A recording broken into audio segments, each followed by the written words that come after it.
This is a verse about people who they are not unmarried. If you are a donkey, this is not my problem.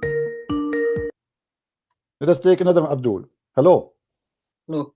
Yes, my friend. Go ahead. Can you hear me? Yeah. Did you hear what we just said? Hello. Yes, I hear you, my friend. Go ahead. You hear me? I do. Yeah, because I'm watching your YouTube video, so I should turn off my YouTube. Yeah, better, you know, just stay with us. So, no, because of the Hassan, did you hear what this guy he said about chapter 24, verse number 2? That's Surah Tawbah. Chapter 24, An-Nur. An-Nur, yeah. Talking about the. Is that about married people or this is about single people? What do you think? What's the ayah? I just told you, chapter 24, verse number 2. What's he saying? الزانية والزاني فاجلدوا كل واحد منهما 100 جلدة. Is that about people who they are married? Is that about married? Is that about married adulterers or about single people? Unmarried, single. Unmarried. See, so why that Abdul before you he was saying this is not about married people, unmarried people? Why Muslims lie? What do you think? What the reason? والزاني فاجلدوا كل واحد. What's the full ayah? والزانية والزاني فاجلدوا كل واحد ولا تأخذكم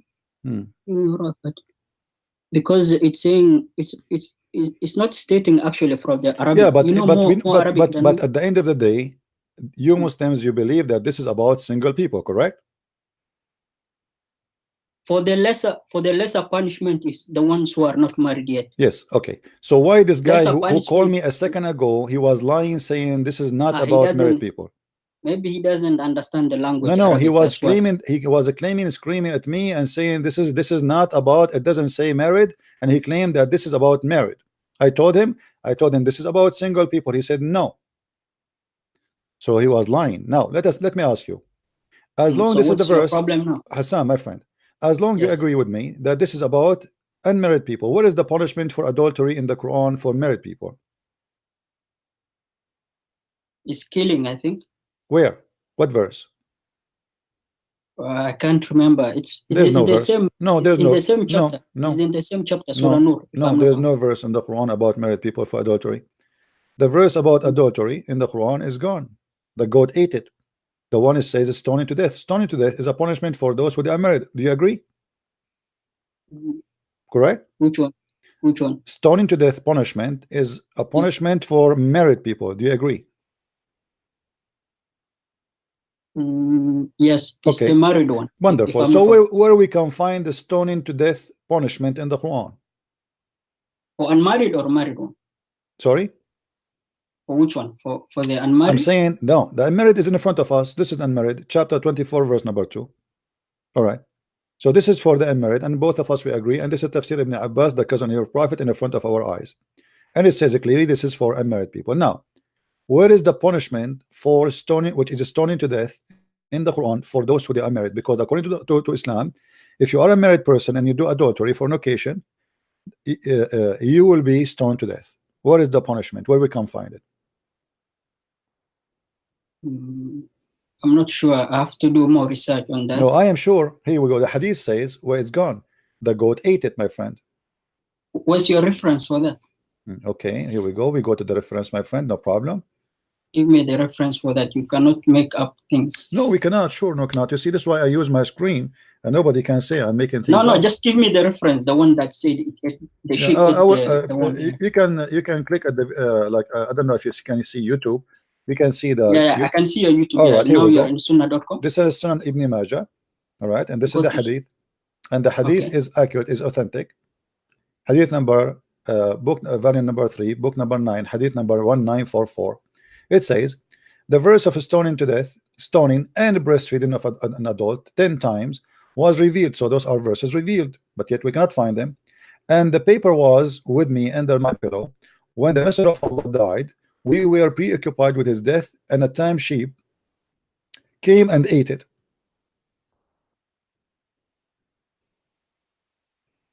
Do you see it?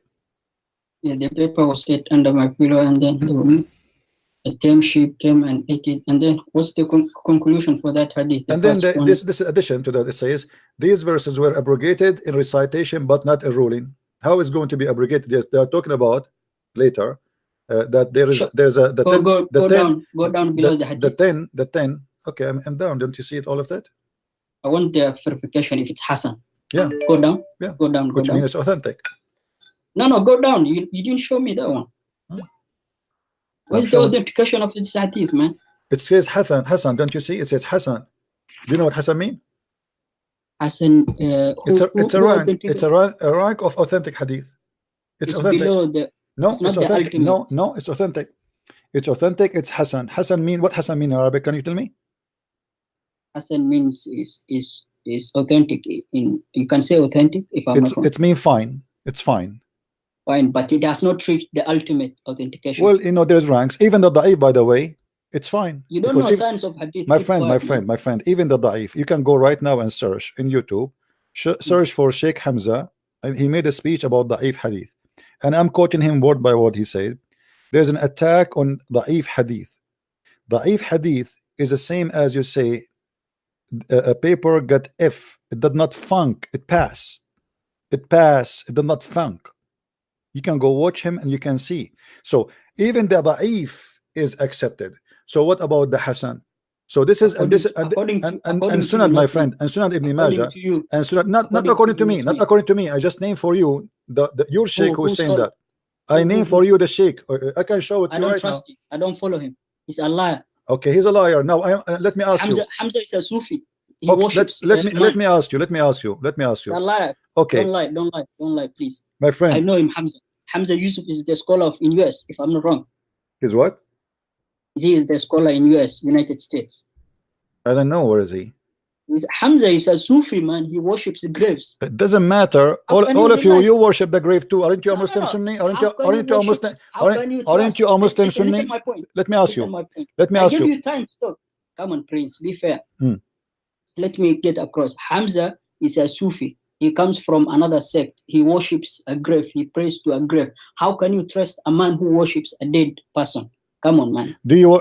Are you saying to me you don't worship a dead person? You don't worship a dead person, you? I don't worship a dead person. Okay. Your prophet in the hadith says that Allah cursed those who build synagogue or a house of prayer over graves. Is that correct? Yes. Okay. So why the grave of your prophet became a mosque now? And you are a Sunni.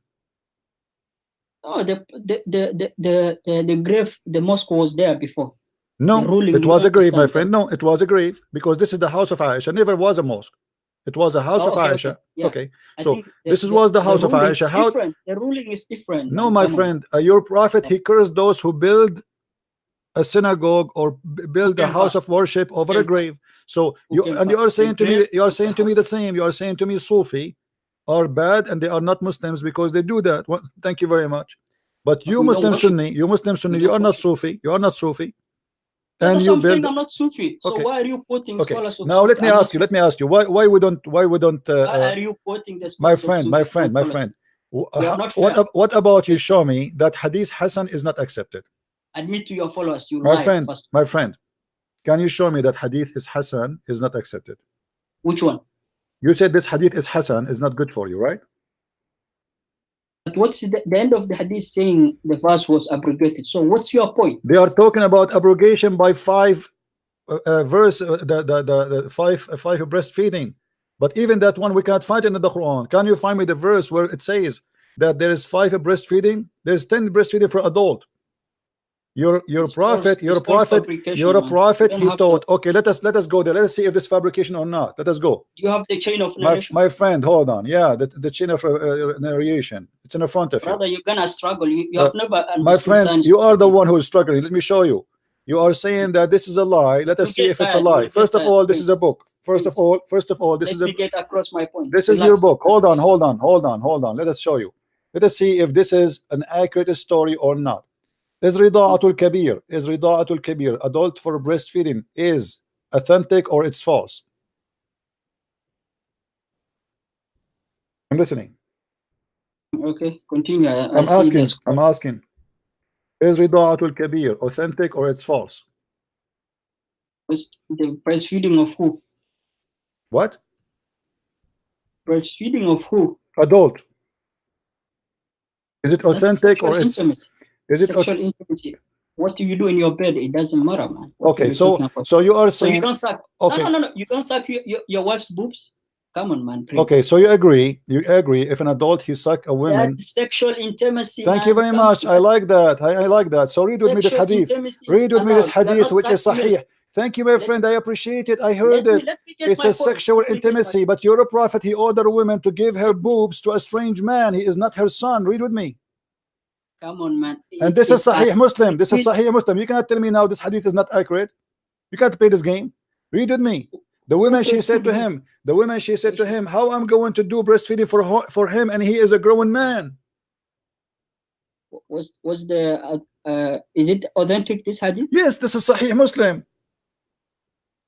Go down, show me the word who quoted this hadith and verified it. It's in the front of you. You know, Sahih Muslim doesn't contain all the hadith are not authentic. Again, it's not Sahih. You see, whatever we show them, it's not Sahih. My friend, what the word Sahih Muslim mean? What the word Sahih Muslim mean? Then translate for me. What Sahih mean? Sahih is authentic, yeah? Okay, so the name of the book, it's you call him, you Muslim, you call the name of the book Authentic Muslim, but it's not authentic, right? Sahih Muslim is most authentic, if I'm not okay wrong. So how you know now this one is not authentic, specifically this one? Do you sniff like a German Shepherd? How you know, how you were able to find out that this hadith is not authentic? Sorry, I don't understand the hadith. What do you mean understand? How you came to the conclusion that this hadith is not authentic? Did you sniff? Sometimes all the hadiths, some are recorded. What sometime? You have to prove it to me. I challenge you in front of everybody to prove that this hadith is false. Go ahead, I'm listening. You have the hadith number, you have the name of the book, you have the reference. Let me go to Sunnah. Okay. What's the number of that hadith? 1453A. 1453A.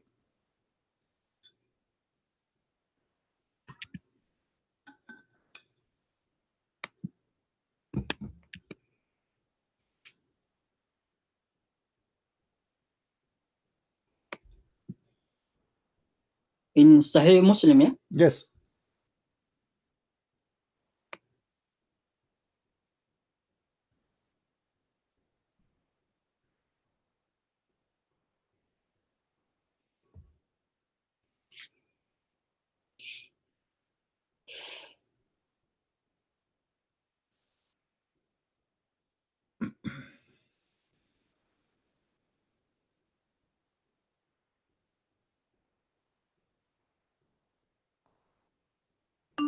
One 4-5?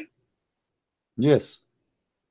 1-5. My friend, what this drama is about? You search the hadith. How many times I need to repeat for you? To be honest, I cannot comment on that hadith. Let's move to another issue. Okay, read with me. This is Tafsir Surah An-Nisa, variant number 1, part number 136. Tafsir who? Read with me carefully. Okay.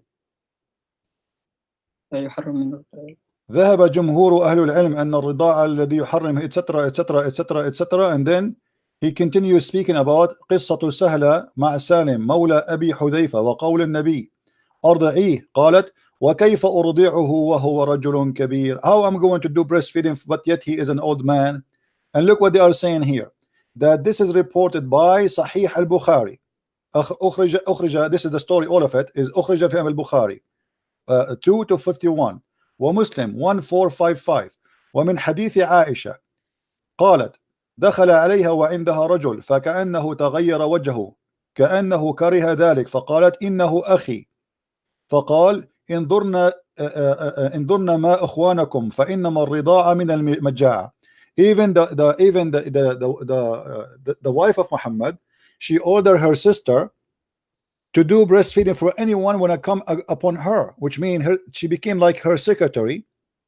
And if you want to enter upon Aisha, you have to ask, you have to go to the sister of Aisha and you suck her boobs for 10 times, different time, not in the same day, until you are satisfied. And you are the one who said to me, this is sexual intimacy, correct?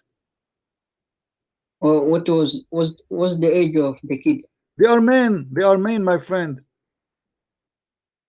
And I have to ask this. I have to verify this situation, man. I don't trust you, so for that reason, I cannot comment. My friend, let me show you from Sorry, I Al-Imam. cannot comment what I don't know. Let me share.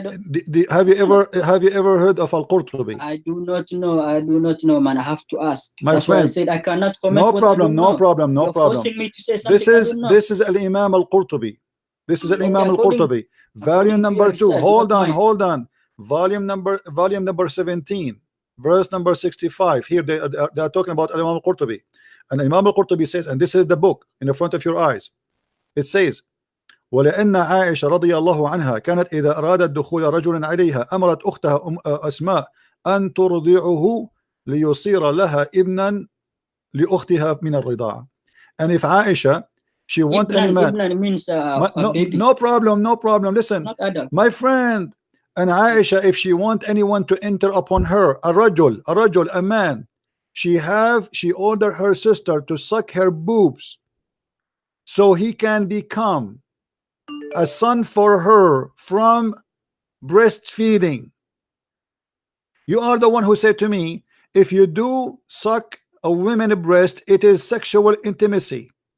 Do you agree with that? Between wife and a man. My friend, between wife and a man. What about a wife and a stranger? A woman and a stranger? No, She's a stranger.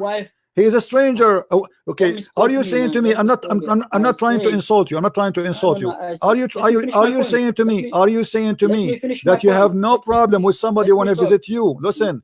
Are you saying you have no problem that a man come to your house and he suck the boobs of your wife? You're not allowing me to speak, man. I'm asking you.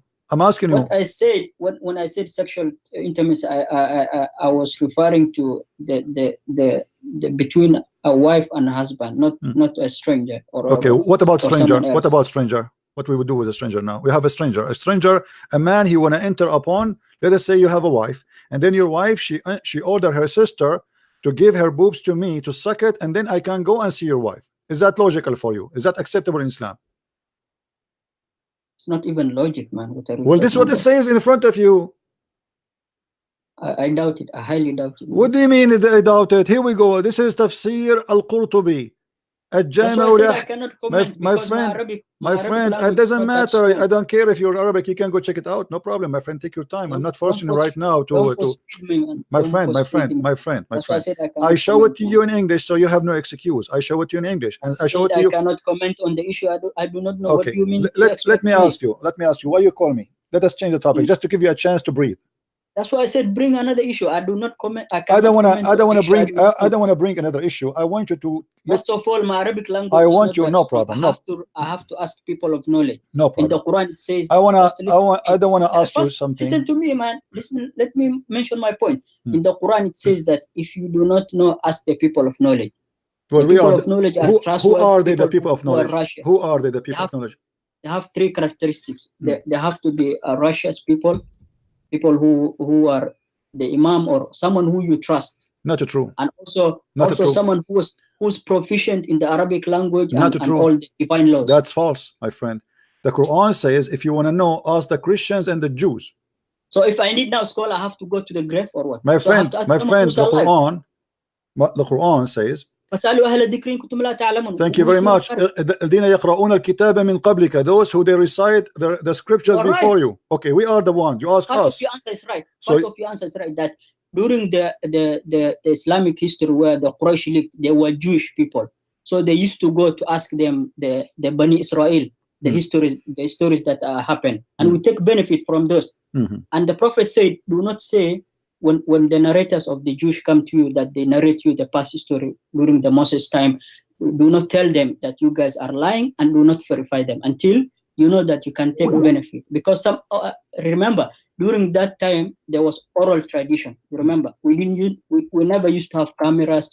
We never used to have technology. Okay, my friend, let's go to something else. As long as we are talking, let us talk. My friend, you told me whatever you want to say, and you are wasting my time. I told you what the criteria in the Quran. You have to ask the Christian and the Jews. Only. The Quran never said. The Quran never say. The Quran. Hold on. The Quran never say, and you agreed. Never say to you, go and ask someone is a Muslim. He said to you, go and ask the Christian and the Jews. That's why I said part of your answer is right, but not complete. No, it's complete because you have to show me if you can ask a Muslim. Where it says go and ask Muslim. I give you a scenario. My friend, let me ask you a question. No, you are wasting my time. You are wasting my time. I don't want to talk about this. Here we go. No, we got a confirmation that you need to ask the Christians, for you Muslims are ignorant. This is what the Quran is saying. Even the Quran call us people of the book. Why the Quran does not call you people of the book? Why will I ask someone who worshipped Jesus who was breastfed by a woman? Why will I ask someone who's irrational? Well, you are irrational. You are the one who believe that you Jesus. My friend, hold on. Let us see how funny it is. Worship. You are the one who follow a man. He ordered your wife to give her boobs to a stranger. Who's more logical? Is that rational for you? Is that rational for you? Where is your dignity? Where is your dignity? Where is the man on you? Shame on you. Shame on you to follow a prophet. Shame on you to follow a prophet. He teaches such a thing. Who's more logical? You are worshiping someone who was breastfed, who was washed. Prove it to me. Prove it to me that Jesus was breastfed. I want to see it. Read it. I want to see it. Show me. Are you saying your prophet was a liar? Are you saying your prophet was a liar? I'm asking you a question. Are you saying because the Quran says that Jesus, he spoke in day number 1 and he was a mature person? Yes or no? Why are you turning away the topic? You are the one who talking about Jesus breastfeeding now. Not me. Do not divert the topic. Do not divert from the topic, brother. Brother, Elijah mean God is with us. Bring me Muhammad hijab. Don't go in circle. Don't go in circle. The one you are making fun of, he is right now in heaven. Let me ask you, how Jesus he did the breastfeeding, but yet he can resurrect people from the grave? Answer me. You're not allowing me to speak. No, I am allowed in you, but you try to change the topic. I want you not to escape. How Jesus for you is just a person who did the breastfeeding according to you, but you cannot prove it. But yet he was able to resurrect people from the grave. I want to know. I do not worship him. I worship him. I worship him because he can resurrect people from death. How can you worship someone because he is God. Because he is God. The proof is the following. The proof that he can make the blind see. He resurrect people from death. He bring people to life. He forgive your sin. He is right now in heaven, even in your book. So how dare you to say, okay, explain to me why you worship Allah when Allah cannot create a fly? You are changing topics, man. I'm not. You are the one who's talking to me about worshiping Jesus. I'm showing you what's wrong with you. Are you stupid or what?